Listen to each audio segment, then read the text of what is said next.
Hi everyone and welcome back to my channel. So today I wanted to bring you a video on my experience, the hiring process I went through for working at LA Fitness. So there is an LA Fitness very close to me. I want to say it's about a town over, probably about a 10-15 minute drive from my house, and I was going to that gym at the time because I really liked the style of it. I liked all of the free weights. I liked the atmosphere a lot more than some of the other gyms that I had been to before.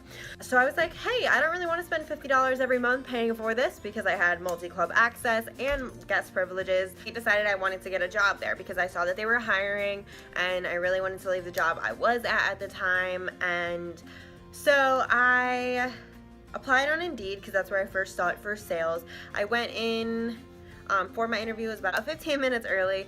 I ended up having to wait an additional 15 minutes after my interview was supposed to start because the general manager that was supposed to do my interview was filling out a new hire paperwork for somebody else. And I'm like, I'm here for an interview. I feel like that can wait. Like, you made an appointment with me for a reason. And I ended up talking to the people at the front desk and they were like, well, we're hiring for janitorial staff. Do you want to do sales? And I was like, realistically, I don't really want to do sales much anymore.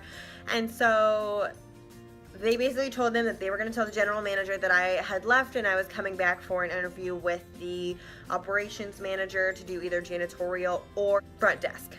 And I ended up going in for my interview. I think my sales interview was probably about Friday. So my interview for operations, I want to say it was about Tuesdays when I came back for it, and I ended up going in that day for my interview again 10 minutes early. I ended up sitting behind the desk. They basically started training me on front desk, no interview, and gave me the new hire paperwork, told me to go get my banking information and come back, and we'd fill out the I-9 the next day. I ended up going back the next day, thought I was just going in to sign a couple things on my I-9 because it was all electronic, and ended up working a 4-hour shift. So the whole hiring process was very messy in my opinion compared to other places I've worked. The interviews didn't actually happen. Nothing seemed like all the other jobs I had applied for previously were very professional. They asked you questions. There was none of that. Which I mean, I had talked to the operations manager before. He kind of knew me, but still, it wasn't even like we sat down and he was like, I'll offer you the job anyways. It was like low key, here's the paperwork. It was very confusing. I worked about 2 closing shifts, and then I started night classes, and so he wanted me to come in and do janitorial stuff at 5 a.m. and I had my other job on Wednesday, Thursday, Friday. I had to be there between 9 and 9:30 for my sales merchandising job, which is probably about 45 minutes away. So I could only work till about 8. And meanwhile, I had summer classes 4 nights a week until 9 or 9:30, 45 minutes away from where I lived. So I already wouldn't get home and get to bed till 11:30 because after unwinding, getting all your stuff in, getting ready for bed, actually falling asleep, it was pretty late. And for me to have to get up at 4:15 in the morning to get to work for 5 was very hard for me. I am more of a night person, not a morning person. If I was in a schedule to get up early and go to bed early, then I could do it no problem. But I was not in that schedule with my night classes and I couldn't really make that schedule work. So I worked Monday and Tuesday 5 to 9. I ended up working Wednesday 5 to 8. And also at that point, my grandmother was on her deathbed, unfortunately. She was basically my second mom. And that's all I'm really gonna say for now. So that was very hard. So going with night classes, having to get up, barely getting any sleep. I ended up calling out on Thursday and Friday that week. And I told them, I was like, hey, this is what's happening with my grandma. I'm super stressed. I'm super tired. I still have classes, night classes. It's very hard for me to go in at 5 in the morning and only work for 3 hours. It's not like I was getting a substantial amount of hours. Get into that schedule and I didn't have class, it would have been 10 times easier, but I had night classes. And the next coming 3 weeks, I kept asking, I'm like, hey, do you have any shifts? Hey, do you have any shifts? Just not closing. He's like, I don't have anything that fits your availability. I don't have anything that fits your availability. And then I didn't text him for about 2 weeks after those 3 weeks.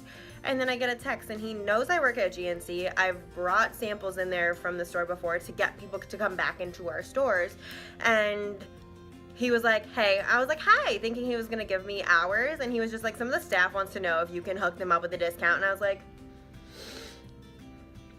I'm sorry, but I'm not really gonna give anybody a discount if you're not giving me hours, let alone I'm not gonna give anybody my discount because that's against GNC policy, and that's a company that I've been with a lot longer than that one, so I'm not risking my job. I was basically like, I'm sorry, unless you're gonna give me hours, even though I wasn't going to anyways, because I wanted hours, and he was like, so is that a quote no in all caps, and I responded like 8 hours later with all caps, no. Haven't heard from him since, and that was probably about a month ago. This video seems a little bit more disorganized than a lot of my other videos, but that's because the entire process of working there and everything was very, very disorganized. One of those people that, like, say I got a free gym membership, so I canceled my membership because I was going to LA Fitness prior working there. And I was very uncomfortable going in if I wasn't on the schedule that week, you know what I mean? Or like, he was like, well, your availability doesn't fit what I have. So I was like, oh, like, okay. So like, I didn't go for 3 weeks, but I was also super busy with like working my other job, school, and doing all this other stuff. So it was like not really worth it at the end of the day. I unfortunately do not go there anymore because I did cancel my membership, and it was already like $250 to start that membership because you pay first, last, your annual, and your month, like the next month basically up front. And I didn't really want to go back. I didn't want to deal with it. I was like, I'm not setting up a new contract. It's like it's not like a different gym where there's a lot of staff and no one cares. Like, it's more like I feel like you'd get judged for it, especially by the staff. So I was like, I just don't want to deal with it. The whole company, at least in that gym, was super, super disorganized. I don't work there anymore. Did I ever really work there? I don't really know. I hope you enjoyed this kind of shit show, a mess that I went through at LA Fitness, and somebody can get some entertainment out of it, because I personally don't understand really what happened or why or what's going on. All I know is I don't work there anymore. So thank you guys for watching. Have a great day. Bye, guys.